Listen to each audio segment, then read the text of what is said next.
안녕하십니까. 오늘은 2024년 9월 26일 목요일입니다. 오늘도 난세의 영웅 흑행령을 아십니까? 64페이지부터 읽어보겠습니다. 한국이 세계 지도국이 될 것. 21세기에는 우리 민족과 한국이 세계를 이끌어가는 지도국이 될 것이라고 예언하거나 그렇게 되어야 한다는 사람들이 많다. 역사의 연구라는 방대한 저서를 남긴 영국의 역사학자 아놀드 토인비는 1973년 1월 1일 동아일보와의 인터뷰에서 21세기에 세계가 하나 되어 돌아가는 날이 온다면 그 중심은 동북아시아일 것이며 그 핵심 사상은 한국의 홍익인간 사상이 되어야 한다고 확신한다고 말했다. 핵심 사상은 한국의 홍익인간 사상이 되어야 한다고 확신한다고 말했다. 조선 중기의 학자로 풍수학의 대가였고 역학, 천문 등의 조예가 깊었던 격암 남사고가 남긴 격암유록에는 섬 같기도 하고 아닌 것 같기도 한 곳에서 사람 같기도 하고 아닌 것 같기도 한 신인이 출현하여 지상 낙원을 건설한다. 격암 남사고 선생님이 쓰신 격암유록에는 섬 같기도 하고 아닌 것 같기도 한 곳에서 사람 같기도 하고 아닌 것 같기도 한 신인이 출현하여 지상 낙원을 건설한다. 세상 사람들이 이 성스러운 임금을 보고도 알지 못하니 한심한 일이다 라고 나와 있다. 섬 같기도 하고 아닌 것 같기도 한 곳은 두만강과 압록강에 의해 대륙에서 분리되어 있는 듯하여 섬 같기도 하면서 섬이 아닌 한반도를 지칭한다. 인도의 시성 타고르는 일본을 방문했을 때 당시 동아일보 기자로부터 한국 방문을 요청받았는데 응할 수 없자 이에 미안한 마음을 대신하여 동방의 등불이란 시를 지어 주었다고 한다. 그 시에는 타고르는 일찍이 아시아의 황금 시기에 빛나던 등불의 하나인 코리아, 그 등불 다시 켜지는 날 너는 동방의 밝은 빛이 되리라 하고 노래하며 우리나라가 동방의 밝은 빛이 될 것이라 하였다. 또 독일의 사상가이자 신지학의 대가이며 인지학의 창시자인 루돌프 슈타이너는 인류 문명이 크게 바뀌는 전환기에는 새로운 삶의 방식을 제시하는 성배의 민족이 반드시 나타나게 되어 있다. 그 민족은 개인적으로나 집단적으로 영성을 지닌 민족으로 외세의 침략과 내부의 억압으로 인하여 삶과 세상에 대해 꿈과 이상을 마음속에 가진 민족이다. 로마가 지배하던 지중해 문명시대의 전환기에는 그 성배가 유대 민족에게 있었다. 그러나 그때보다 훨씬 더 근본적 전환기가 될 현 시대에는 그 민족이 극동아시아에 있다. 그 민족을 찾아라 라고 제자들에게 말했다고 한다. 제자들 가운데 일본인이 있었는데 그는 일본과 한국의 역사를 연구한 후에 그 민족이 한국인이라고 결론 내렸다고 한다. 이 외에도 한민족과 우리나라가 세계를 선도해 갈 것이라는 많은 예언이 있고 그것을 환상으로 보는 사람도 있다. 그들은 우리나라에 대해 특별히 잘 알지도 못하는 상태에서 그렇게 예언하거나 보는 것으로 전해지고 있다. 우리 민족은 뛰어난 두뇌와 홍익인간이라는 고귀한 정신세계를 가지고 세계를 주도해 갈 수 있는 능력과 자질을 갖추고 있으며 우리나라 또한 지정학적, 풍수지리적인 면에서 특수한 조건을 갖추고 세계를 바꿀 수 있는 핵으로 준비되어 있다. 이러한 사항은 보이지 않는 세계에서 주도한 일이며 세계의 유명한 학자나 예언가들이 한국이 장차 세계의 중심국으로서 미래를 이끌어갈 나라임을 예언하고 있는 것도 모두 보이지 않는 세계가 작용하는 까닭이다. 물론 나는 오래전 이미 우리 민족의 소명을 알고 있었다.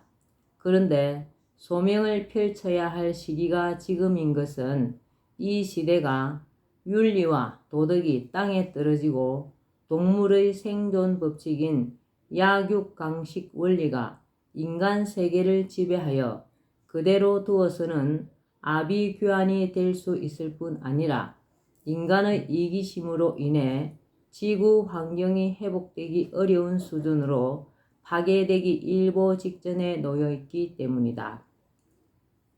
인터넷의 발달로 말이나 글, 영상이 순식간에 전 세계로 전달될 수 있는 기술적 여건이 되어 전하고자 하는 것을 온 세상에 쉽게 전할 수 있는 것도 이 시기가 소명을 수행할 적기임을 말해준다. 당군 시조가 밝혔던 홍익인간의 이념을 전 세계에 펼쳐 나가고 건강한 지구 환경 속에 개개인은 개성이 있어 서로 다르지만 아름다운 조화를 이루어 하나가 되는 화이부동의 통일 세계를 열어가는 것이 하늘이 부여한 민족의 소명임을 우리 민족이 하루빨리 깨닫고 긴잠에서 깨어나기를 학수고대한다. 아버지의 꿈, 나의 꿈. 아버지의 꿈. 사실 나에게는 아버지가 낯설다. 얼굴도 기억하지 못할 뿐더러 내가 태어나고 6개월도 채 되지 않아 세상을 떠나셨기 때문이다. 아버지가 돌아가시기 전의 우리나라는 2차 세계대전의 종전으로 해방을 맞고 얼마 되지 않았을 때였다. 농토가 중요한 재산이자 생산수단이었던 시기. 아버지는 고향 마을에서 만석군 부자였다. 논밭은 소작을 주어 소작인이 농사를 지었다.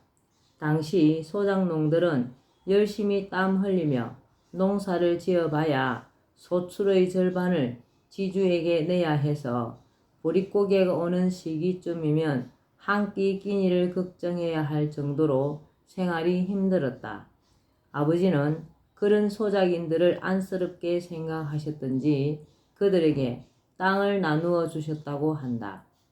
당시 정황을 그려보면 일이 이렇게 진행되었던 것 같다. 아버지가 땅을 소작농에게 그냥 나누어 주고 있다는 이야기는 삽시간에 이웃 마을들에까지 퍼져갔다. 소문을 들은 지주들이 달려와서 아버지를 말렸지만 아버지는 듣지 않고 그대로 밀고 나갔다. 그렇게 되자 다른 소작농들이 동요하기 시작했다. 자신들에게도 땅을 달라고 지주들에게 요구하기 시작한 것이다. 다급해진 지주들은 아버지를 공산주의자라고 고발했다. 공산주의 사상에 물들어 사회 질서와 건전한 풍토를 망가뜨리고 있다는 것이었다. 결국 아버지는 체포되어 투옥됐고 대법원에서 사형 선고를 받고 서울 형무소에 수감되었다. 아버지는 수감 중에도 세상의 변화를 꿈꾸셨던 것 같다. 자신이 못다 이룬 꿈을 허경영이라는 이름으로 나에게 남겨셨으니 말이다. 아버지는 선하고 의로운 분이셨다고 생각된다. 얼마든지 편하게 떵떵거리며 살 수 있었으나 힘들게 사는 가난한 사람들의 처지를 생각하며 그들도 인간답게 살 수 있는 조건을 만들어 주려고 하셨다고 생각된다. 자신이 가진 이로운 것을 남을 위해 베푼다는 의미는 자리 이타의 행을 몸소 실천하셨다고 여겨진다. 그러나 아버지의 이러한 좋은 뜻과 행동은 당시 좌우의 이념 대립과 혼란 속에서 오히려 생을 마감시키는 것으로 끝나고 말았다. 만약 아버지의 생각과 실천이 용인되는 사회였다면 아버지는 아마 고향 마을에서 덕망 있는 사람으로 추앙받으며 마을 사람들에 의해 마을 어귀에 공덕비가 세워졌을지도 모른다. 이념을 넘어 나는 이제 아버지를 이어 세상의 변화를 위해 헌신하는 길에 서 있다. 그러나 나는 아버지와는 달리 타고난 소명을 이루기 위해 이 길에 들어섰고 그 방법도 전혀 다르다. 그리고 더욱 큰 목적과 목표로 인간이 살아가는 방식과 세상 돌아가는 시스템을 완전히 바꾸려고 한다. 나는 이데올로기, 이념 같은 것을 좋아하지 않는다. 그래서 가끔 우스갯말로 나는 좌파도 아니고 우파도 아닌 허파라고 자신을 소개하기도 하지만 여기에는 이념을 넘어서서 모두를 아우르며 모두를 이롭게 하겠다는 나의 정치 철학이 내포되어 있다. 사람들이 소중히 하는 이념이나 신념은 그것이 아무리 대단해 보일지라도 인간 자체의 불완전성으로 인해 완벽한 경우는 거의 없다. 그러므로 자신이 가진 신념만이 절대적으로 옳고 상대방의 생각은 잘못되었다고 판단하는 것은 바람직하지 않다. 해방 직후 우리 사회를 혼란으로 몰아넣었던 좌우의 이념 대립, 그것은 남북의 전혀 다른 정치 경제 체제를 수립시켰고 결국 민족 분단을 더욱 공고히 한 6.25 전쟁이라는 동족 상잔의 비극으로 이어지지 않았던가. 우리가 믿고 실천하는 것이 세상에 이로움을 주어야지 정오와 대립과 분열, 급기야 살상까지 불러서는 안 된다. 나는 사람들이 서로를 바라볼 때 좀 더 사랑의 마음을 갖고 관용을 베풀었으면 하는 마음이다. 내 생각과 믿음이 소중하면 마찬가지로 타인의 생각과 믿음도 그에게는 소중한 것임을 서로 인정하면서 살았으면 한다. 비단 정치적 신념뿐만이 아니라 종교적 신념도 마찬가지이다. 서로 다른 사람들이 가진 종교도 존중하며 인정해주는 자세를 가졌으면 좋겠다. 그러한 자세를 모두가 갖는다면 이 사회는 보다 너그럽고 평화로우며 따뜻해질 것이다. 개헌이 아닌 재헌이 필요한 때. 지금 우리 헌법은 이데올로기가 가장 먼저 명시되어 있다. 제1조 1항 대한민국은 민주공화국이다. 2항 대한민국의 주권은 국민에게 있고 모든 권력은 국민으로부터 나온다. 그러나 지금은 이념이 중요한 시대가 아니다. 그 나라가 내세우는 이념이 무엇인가가 중요한 것이 아니라 실제로 그 나라 국민의 삶의 질이 어떤가, 국민의 행복 지수가 얼마나 높은가가 중요하다. 지구상에 민주국가라고 내세우지 않는 나라는 거의 없다. 그런데 그 누가 보아도 민주국가라고 보기 어려운 나라들은 쉽게 찾아볼 수 있다. 이념이 국민의 삶과는 동떨어진 형식적 구호에 불과한 것임을 말해준다. 나는 우리나라 헌법 제1조의 이념 표방 조문인 대한민국은 민주공화국이다 대신 대한민국은 모든 국민이 중산층 이상의 생활을 보장받는 중산주의 국가라는 내용으로 바꾸었으면 한다. 충분히 중산층 이상의 생활이 가능한 경제 수준을 지닌 국가에서 국가의 주인인 국민이 당연히 그러한 수준의 삶을 누릴 수 있어야 한다고 보기 때문이다.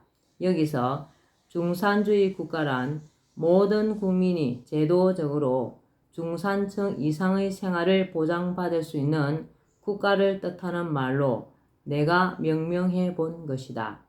한낱 구호에 지나지 않는 이념적인 내용은 배제하고 국민의 생활, 국민의 삶의 질을 높이고 보장하겠다는 의지를 표명하는 것이야말로 국민을 가장 소중히 여기는 국가, 국민을 위한 국가라는 것을 천명하는 것이 아니겠는가.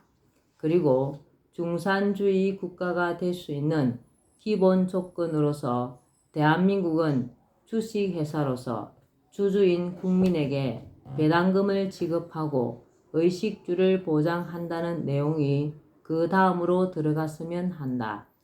내가 그렇게 바라는 이유는 다음과 같은 나의 신념에 기초한 것이다. 국가란 개인들의 계약으로 이루어진 하나의 집합체이다. 나는 그것을 주식회사로 규정할 수 있다고 본다.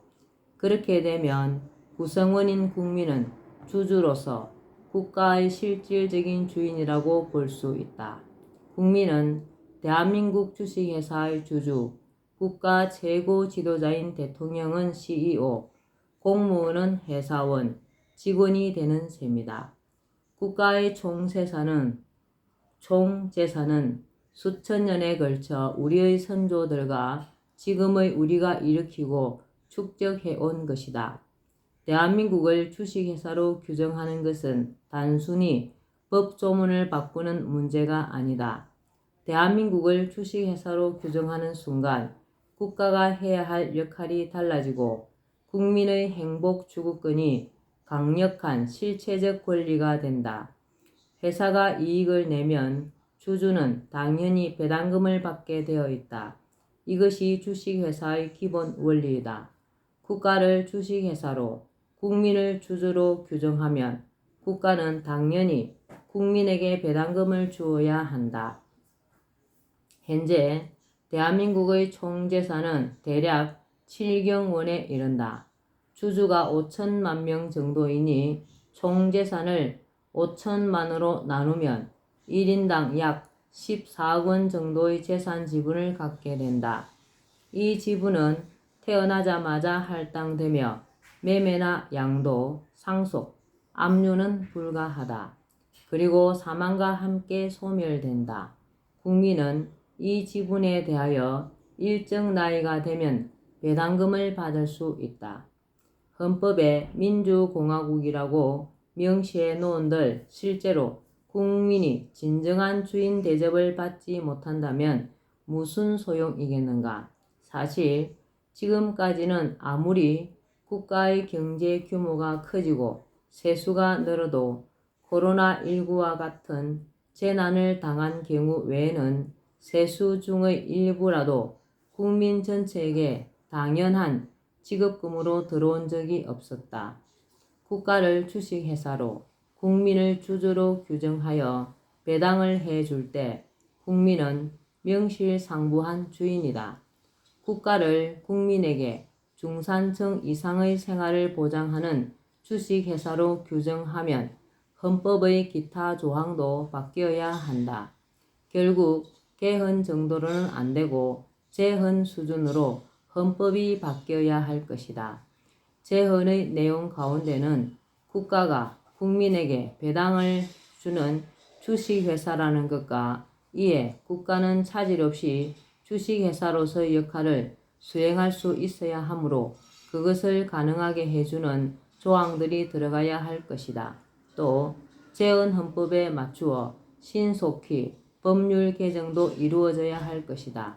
특히 지속적이고 점정적인 배당을 가능하게 하기 위해서는 경제적 부가 늘어나야 하므로 개인과 기업이 상부상조하며 국가 경제를 크게 발전시킬 수 있는 방안들이 조문화되어야 할 것이다. 중산주의 구현이라는 새로운 패러다임으로 헌법이 제헌되면 국민의 위상은 진정한 나라의 주인으로 정립될 것이다. 그리고 이 헌법은 공의롭고 풍요로운 세상을 열어가는 기초가 될 것이다. 난세용 흑익령을 아십니까? 오늘은 여기까지만 읽겠습니다. 오늘도 흑익령을 많이 부르고 알려서 건강하고 복 짓는 즐거운 날 되시기 바랍니다. 감사합니다. 흑익령, 흑익령, 흑익령.